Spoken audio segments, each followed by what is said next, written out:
दोस्तों नमस्कार, स्वागत है एक बार फिर से आज की बड़ी और ताजा खबरों में। आपको बता दें कि राजस्थान से लौटकर लखीमपुर खीरी पहुंचे किसान नेता राकेश टिकैत ने दी कड़ी चेतावनी। बोले सरकारें गलत काम करेंगी तो फिर होगा बड़ा आंदोलन। वहीं भाजपा का चुनावी शंखनाद। आगरा बरेली के दौरे पर जेपी नड्डा, अमित शाह मेरठ में डालेंगे डेरा। वहीं अखिलेश यादव को लगा जोरदार झटका, सपा के प्रदेश सचिव ने थामा बीजेपी का दामन। वहीं मुख्यमंत्री योगी का सपा पर जोरदार हमला। बोले बीजेपी यूपी की जरूरत है, अपराधी सरकार नहीं चला सकते। वहीं यूपी में लड़कियों के बाद युवाओं पर कांग्रेस ने खेला बड़ा दाव, 20 लाख नौकरी देने का किया वादा। वहीं राजा भैया ने कर दिया बड़ा ऐलान। बोले यूपी में अकेले चुनाव लड़ेगा जनसत्ता दल। वहीं भाजपा का थीम सॉन्ग सोच ईमानदार काम दमदार लॉन्च। मुख्यमंत्री योगी बोले माफियाओं के खिलाफ चलता रहेगा बुलडोजर। वहीं अखिलेश यादव पर उप मुख्यमंत्री केशव प्रसाद मौर्य ने बोला हमला। बोले भ्रष्टाचार और माफियाओं के साथ गठजोड़ में समाजवादी पार्टी सबसे आगे। और भी बड़ी खबरों को जानने के लिए वीडियो को लाइक कर दें, चैनल को सब्सक्राइब कर लें और घंटी बटन जरूर दबा दें। वहीं पहली बड़ी खबर, राजस्थान से लौटकर लखीमपुर खीरी पहुंचे किसान नेता राकेश टिकैत ने दी कड़ी चेतावनी। बोले सरकारें गलत काम करेंगी तो फिर होगा बड़ा आंदोलन। जी आपको बता दें कि राजस्थान में किसानों से मिलकर लखीमपुर खीरी लौटे किसान नेता राकेश टिकैत ने आने वाली सरकारों को कड़ी चेतावनी दे डाली है। उन्होंने कहा कि सत्ता में कोई भी सरकार आए, किसानों के हित में अगर काम नहीं हुआ तो फिर से बड़ा आंदोलन किया जाएगा। उन्होंने कहा कि सत्ता में किसी की भी सरकार आए, किसानों के हित में काम होना चाहिए। देश के 5 राज्यों में होने वाले विधानसभा चुनाव के बाद कहां किसकी सरकार बनेगी, इस सवाल पर किसान नेता राकेश टिकैत ने कहा कि आंदोलन के बाद किसान खुद अपना वोट तय करेगा। खीरी पहुंचे किसान नेता राकेश टिकैत ने तिकुनिया हिंसा में मारे गए किसान परिवारों से भी मुलाकात करने की बात भी कही है। उन्होंने कहा कि केंद्रीय गृह राज्य मंत्री अजय मिश्रा टेनी पर आरोप लगाते हुए कहा कि जिस समय लखीमपुर हिंसा हुई उसके 10 दिन पहले यहां के मंत्री ने एक बयान दिया था, जिसके बाद यह कांड हुआ। उन्होंने कहा कि तिकुनिया हिंसा में केंद्रीय मंत्री भी साजिश के आरोपी हैं। उन्होंने कहा कि वो डीएम एसपी से भी मुलाकात करेंगे। आपको बता दें कि किसान नेता राकेश टिकैत ने अब आने वाली नई सरकारों को कड़ी चेतावनी दे डाली है। उन्होंने साफ कह दिया है कि यदि सरकारें गलत काम करेंगी तो उनके खिलाफ भी बड़ा आंदोलन होगा। यदि आप भी किसान नेता राकेश टिकैत का खुले दिल से समर्थन करते हैं तो इस वीडियो को लाइक कर अपनी राय हमें कमेंट बॉक्स में जरूर दें।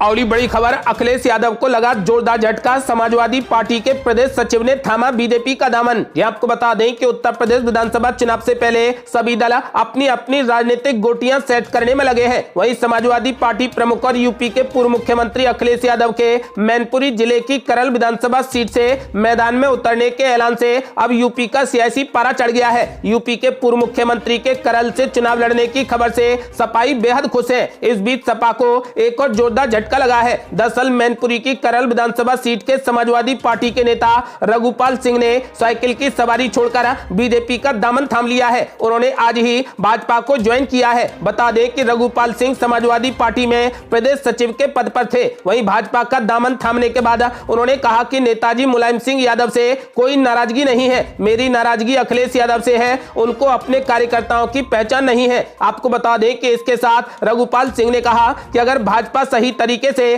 करल विधानसभा सीट पर प्रत्याशी उतार देती है तो वहां से अखिलेश यादव हार भी सकते हैं। इसके साथ उन्होंने कहा कि जब अखिलेश यादव सरकार में होते हैं तब उनके कार्यकर्ता बहुत ज्यादा उत्पात मचाते हैं और बदमाशी करते हैं। और बड़ी खबर, मुख्यमंत्री योगी आदित्यनाथ ने समाजवादी पार्टी पर बोला जोरदार हमला। बोले बीजेपी यूपी की जरूरत है, अपराधी नहीं चला सकते सरकार। ये आपको बता दें कि उत्तर प्रदेश के मुख्यमंत्री योगी आदित्यनाथ ने कहा कि बीजेपी यूपी की जरूरत है। योगी आदित्यनाथ ने समाजवादी पार्टी पर निशाना साधते हुए कहा कि अपराधी सरकार नहीं चला सकते। उन्होंने कहा कि भ्रष्टाचार पर लगाम लगी है, माफियाओं के खिलाफ बुलडोजर चला है और चलता रहेगा। गरीबों को भीख मांगने की जरूरत नहीं है, बिजली 24 घंटे आनी चाहिए और आएगी। बेटियों और बहनों की रक्षा होनी चाहिए, किसानों को सम्मान दिया जाना चाहिए, यही बीजेपी का लक्ष्य है। लखनऊ के भाजपा मुख्यालय में केंद्रीय मंत्री अनुराग ठाकुर, मुख्यमंत्री योगी आदित्यनाथ, उप मुख्यमंत्री केशव प्रसाद मौर्य, दिनेश शर्मा, बीजेपी के प्रदेश अध्यक्ष स्वतंत्र देव सिंह ने आज विधानसभा चुनाव से पहले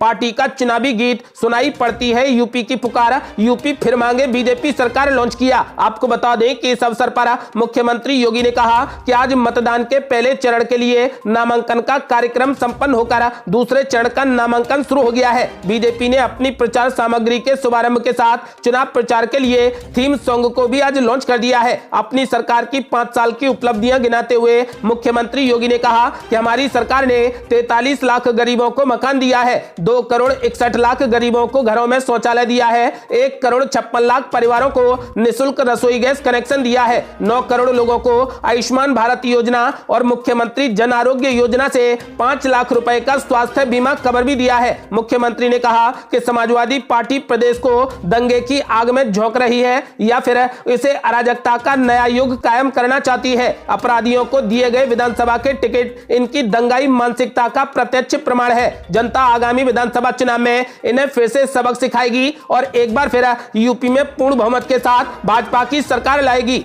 अगली बड़ी खबर, यूपी में लड़कियों के बाधव युवाओं पर कांग्रेस ने खेला बड़ा दांव, 20 लाख सरकारी नौकरी देने का किया वादा। ये आपको बता दें कि यूपी की सत्ता में आने पर कांग्रेस 20 लाख युवाओं को सरकारी नौकरी देगी। दिल्ली में कांग्रेस ने यूपी में युवाओं के लिए भर्ती विधान घोषणा पत्र जारी कर दिया। 20 लाख नौकरियों में 8 लाख नौकरियां महिलाओं को दी जाएंगी। दरअसल उत्तर प्रदेश चुनाव में लड़कियों पर दांव लगाने के बाद अब कांग्रेस ने युवाओं पर बाजी लगाई है। कांग्रेस ने यूपी में 20 लाख युवाओं को नौकरी देने का बड़ा वादा किया है। भर्ती विधान में युवाओं को लेकर कई बड़ी घोषणाएं की गई है। जैसे जॉब कैलेंडर की बात की गई है, जिसमें परीक्षा की तारीख से लेकर परिणाम तक तमाम कार्यक्रमों का जिक्र होगा। युवाओं के शारीरिक और मानसिक विकास का भी कांग्रेस के घोषणा पत्र में जिक्र है। युवा घोषणा पत्र जारी करते हुए राहुल गांधी ने यूपी में बेरोजगारी के लिए बीजेपी सरकार को जिम्मेदार ठहराया है। आपको बता दें कि राहुल गांधी ने कहा, यह घोषणा पत्र सिर्फ कांग्रेस की आवाज नहीं है, बल्कि इसे बनाने के लिए उत्तर प्रदेश के युवाओं से बात की गई है और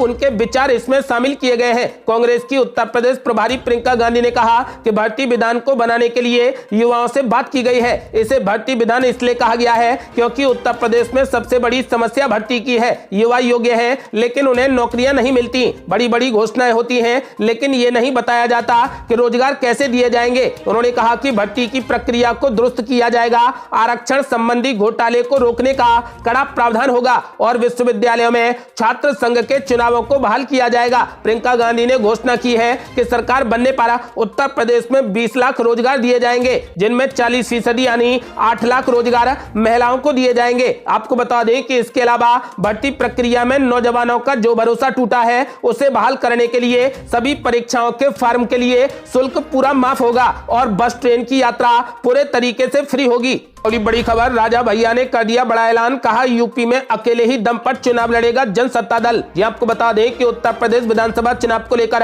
राजनीतिक दल जोड़ तोड़ में बिजी है। वहीं जनसत्ता दल लोकतांत्रिक पार्टी के राष्ट्रीय अध्यक्ष और प्रतापगढ़ के कुंडा के बाहुबली विधायक रघुराज प्रताप उर्फ राजा भैया ने गठबंधन को लेकर पहली बार बड़ा बयान दिया है। उन्होंने साफ कर दिया है कि उनकी पार्टी अकेले ही दम पर 2022 विधानसभा चुनाव लड़ेगी। इसके साथ ही राजा भैया ने कहा कि जनसत्ता दल के प्रत्याशी के दम पर हम चुनाव लड़ेंगे। साथ ही भाजपा और समाजवादी पार्टी समेत अन्य दलों के साथ गठबंधन को लेकर महीनों से चल रहे कयास को राजा भैया ने सिरे से ही खारिज कर दिया है। यही नहीं, राजा भैया के बयान के बाद राजनीतिक गलियारों में सियासत काफी तेज हो गई है। इसके अलावा मीडिया से बात करते हुए राजा भैया ने कहा, जिस भी विधानसभा क्षेत्र में अच्छे और मजबूत प्रत्याशी हैं, जनसत्ता दल वही प्रत्याशी उतार रही है। अभी तक सिर्फ 17 सीटों पर जनसत्ता दल ने प्रत्याशी घोषित किए हैं। हालांकि अभी कई प्रत्याशियों को लेकर पार्टी में मंथन चल रहा है। जितने अच्छे प्रत्याशी मिलते जा रहे हैं, वहां के पार्टी पदाधिकारियों और जनता से राय लेकर प्रत्याशी घोषित होंगे। आपको बता दें कि फिलहाल राजा भैया ने ऐलान कर दिया है वो किसी के साथ भी गठबंधन नहीं करेंगे और इस बार अकेले ही यूपी का चुनाव लड़ेंगे।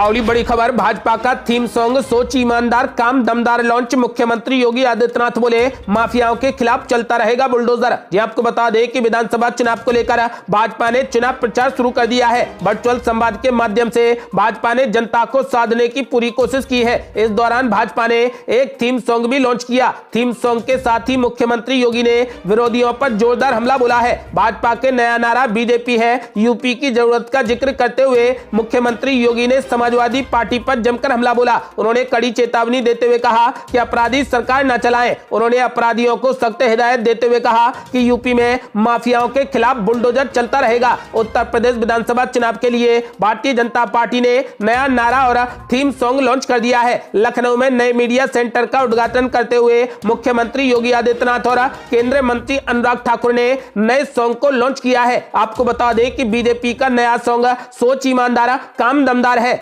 और बड़ी खबर, अखिलेश यादव पर उप मुख्यमंत्री केशव प्रसाद मौर्य ने बोला हमला। बोले भ्रष्टाचार और माफियाओं के साथ गठजोड़ में समाजवादी पार्टी सबसे आगे। ये आपको बता दें कि उत्तर प्रदेश के उप मुख्यमंत्री केशव प्रसाद मौर्य ने समाजवादी पार्टी के मुखिया अखिलेश यादव के हम बहुत आगे हैं वाले बयान पर तीखा तंज कसा है। उप मुख्यमंत्री ने कहा कि इसमें कोई शक नहीं है कि माफियाओं और अपराधियों के साथ कुत्सित गठजोड़ बनाने व किसानों और गरीबों का हक मारने और तुष्टीकरण के मामले में निश्चित ही समाजवादी पार्टी और उसके मुखिया अखिलेश यादव सबसे आगे है। अखिलेश यादव को आड़े हाथों लेते हुए उन्होंने कहा कि कर्मचारियों का पीएफ हड़पने का हुनर अखिलेश यादव और उनके साथियों के पास है। 10 मार्च को चुनावी नतीजे उनका भ्रम दूर कर उनको असल जमीन दिखा देंगे। मौर्य ने कहा कि मुकाबले और दौड़ का दावा करने वाले समाजवादी पार्टी के मुखिया को पता होना चाहिए कि सरकार में रहते हुए उनकी प्राथमिकता में प्रदेश का विकास और गरीबों का हित कभी नहीं रहा। विकास के नाम पर समाजवादी पार्टी सरकार में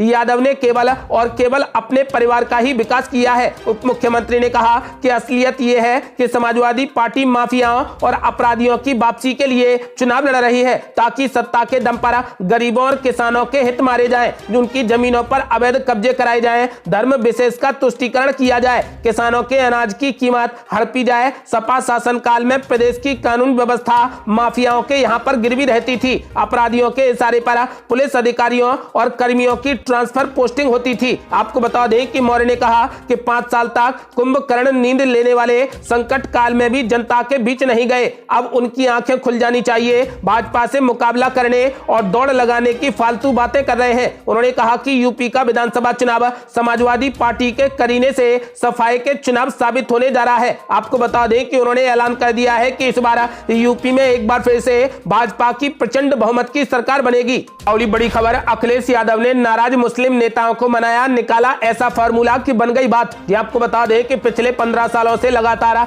चुनाव लड़ रहे पश्चिमी यूपी के बड़े मुस्लिम नेता इमरान मसूद इस बार चुनाव नहीं लड़ेंगे बल्कि समाजवादी पार्टी और आरएलडी गठबंधन के उम्मीदवारों को लड़ाएंगे। उनका यह हृदय परिवर्तन 20 जनवरी को लखनऊ में अखिलेश यादव से मुलाकात के बाद हुआ है। इमरान मसूद लगातार 4 चुनाव हार चुके हैं। इस बार उनकी तैयारी साइकिल पर सवारी कर विधायक बनने की थी, इसलिए वे कांग्रेस छोड़कर 2 हफ्ते पहले ही समाजवादी पार्टी में शामिल हो गए थे। वे अपने साथ सहारनपुर देहात से कांग्रेस एमएलए मसूद अख्तर को भी ले आए थे। आपको बता दें कि पर जब समाजवादी पार्टी ने उम्मीदवारों की लिस्ट जारी की तो दोनों में से किसी का नाम लिस्ट में नहीं था। इसके बाद से तो इमरान और उनके समर्थकों में खलबली मच गई। हफ्ते भर तक किस्म किस्म की खबरें आती रहीं। कभी कहा गया कि इमरान बीएसपी में जा रहे हैं तो कभी कहा गया कि कांग्रेस में उनकी घर वापसी हो सकती है। हालांकि आखिरकार अखिलेश यादव ने उन्हें मना लिया है। इसके लिए एक फार्मूला बनाया गया है। इस फार्मूले के तहत इमरान के करीबी रागिब अंजुम को सहारनपुर से समाजवादी पार्टी का जिलाध्यक्ष बनाया गया है। आपको बता दें कि चुनाव के बाद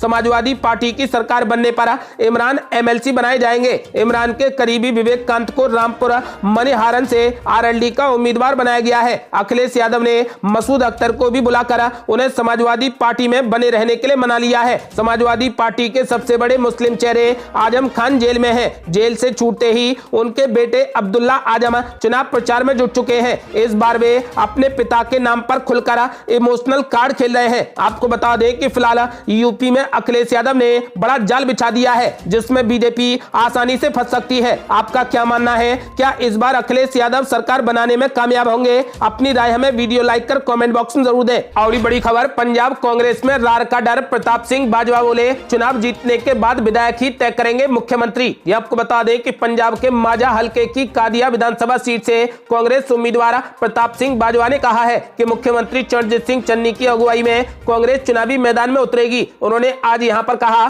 कि कांग्रेस को मुख्यमंत्री चेहरे पर कोई संशय होना नहीं चाहिए। कांग्रेस का अपना सिस्टम है कि चुनाव के बाद विधायक दल अपना नेता तय करके आला कमान को भेजता है और आला कमान का फैसला अंतिम होता है। अपना नेता चुनने का सामूहिक फैसला तो विधायकों का होता है, लेकिन आला कमान ही इस बारे में अंतिम फैसला कहता है। राज्यसभा सदस्य बाजवा ने कहा कि फिलहाल हमारे पास चन्नी मुख्यमंत्री चेहरा है, जिनकी अगुवाई में 4-5 लोगों की टीम उनके साथ चुनावी मैदान में उतरेगी और बाकी नेता भी उनका साथ देंगे। आपको बता दें कि चुनाव जीतने के बाद अगले मुख्यमंत्री का फैसला तो बात की बात है, पार्टी पूरे तरीके से एकजुट है और वो मुख्यमंत्री दौड़ में शामिल नहीं है। हमारा पंजाब समर्थित चुनाव मॉडल होगा, जिसमें हम वही वादा करेंगे जिन्हें पूरा करके दिखाया जा सके। अगली बड़ी खबर, कैबिनेट मंत्री महेंद्र सिंह ने अखिलेश यादव पर बोला तीखा हमला। बोले मुख्यमंत्री योगी आदित्यनाथ ब्रांड हैं और अखिलेश यादव पूरे कांड हैं। जी आपको बता दें कि उत्तर प्रदेश विधानसभा चुनाव की तारीखों के ऐलान के बाद से सूबे का सियासी पारा चढ़ा हुआ है। चुनावी जंग में जुबानी धार तेज हो चली है। यूपी सरकार में कैबिनेट मंत्री महेंद्र सिंह ने अखिलेश यादव और समाजवादी पार्टी पर तीखा प्रहार किया है। कैबिनेट मंत्री महेंद्र सिंह ने अखिलेश यादव के मैनपुर के करल से चुनाव लड़ने पर जोरदार तंज कसते हुए कहा, जो व्यक्ति अपने गृह जनपद इटावा, अपने संसदीय क्षेत्र आजमगढ़ से लड़ने की हिम्मत न दिखा पाया हो, वो अपनी हार को अच्छे तरीके से समझता है। उन्होंने कहा कि इस बार प्रदेश में समाजवादी पार्टी का सफाया होने वाला है। वहीं समाजवादी पार्टी के अध्यक्ष अखिलेश यादव के मुख्यमंत्री योगी की वेशभूषा पर दिए गए बयान पर पलटवार करते हुए महेंद्र सिंह ने कहा, योगी जी एक ब्रांड है और अखिलेश यादव पूरे कांड है। ये थी अब तक की बेहद बड़ी खबरें। यदि आप भी चाहते हैं कि भारत जल्द से जल्द कोविड मुक्त हो जाए तो इस वीडियो को लाइक कर अपनी राय हमें कमेंट बॉक्स में जरूर दें। यदि आपने अभी तक हमारे चैनल को सब्सक्राइब नहीं किया है तो कृपया चैनल को सब्सक्राइब कर घंटी बटन जरूर दबा दें। जल्दी मिलते हैं बड़ी अपडेट के साथ, तब तक के लिए जय हिंद, जय भारत।